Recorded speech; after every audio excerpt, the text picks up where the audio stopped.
નો phone આવ્યો.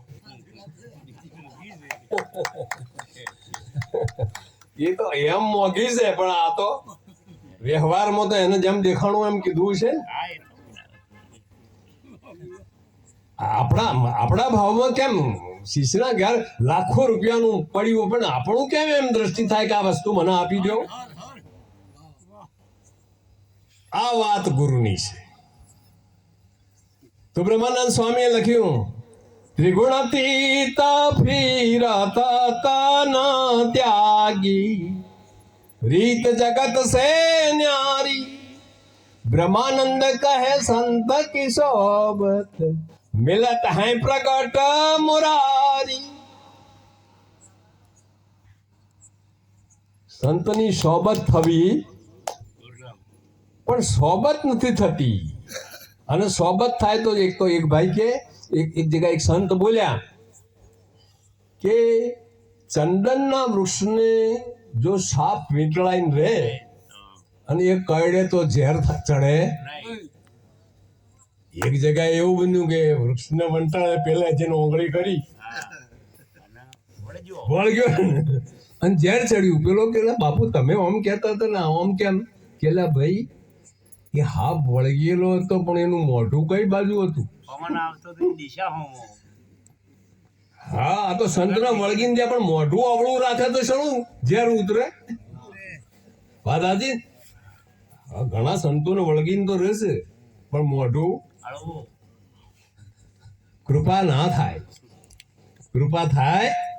હા, ગુરુ કર્યા પણ ગરજ નહીં, ગરજ વગર જ્ઞાન નહીં થાય. આ ગુરુ ભક્તો એ મારે તમારે સૌએ વિચારવા જેવું કે અગરદાસ મહારાજના શિષ્યોએ તો ખાસ વિચારવાની જરૂર.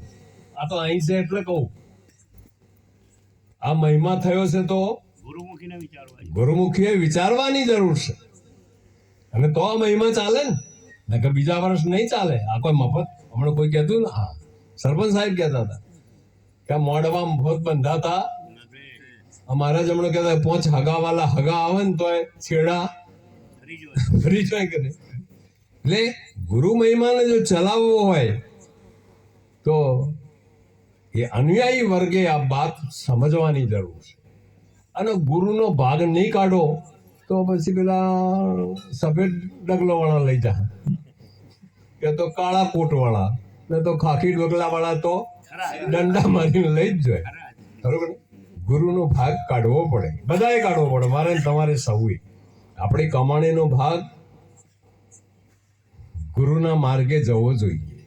કારણ કે કોઈ કર્મકાંડ આપણા ગુરુએ રાખ્યું અને કે લોકો બાધાઓ કરીને, અરે વર્ત કરીને, અટવાણા ફરીને થાકી જાય છે, પણ તો આ જન્મે ન મળે કે તો હા, અને તે મળે 10 જન્મે મળે તો મળે, ને કે ના મળે 84 ફરવું પડે. હવે આપણા ગુરુની વાત કેવી? સ્વિચ પાડે અને લાઈટ 8 દાડા કેડે થાય? તરત જ થાય. પણ ક્યારે થાય? છેડા પાવર હાઉસ સાથે જોડેલા હોય તો, નકા 1000 વખત સ્વિચો પાડે તો કોઈ થાય. છેડા ગુરુ સાથે જોડેલા હોવા. હા, પૂજા કરો તો ગુરુદેવની, ગુણ ગાવા તો ગુરુ ગોવિંદના, બીજું સૌ પર હરવું રે.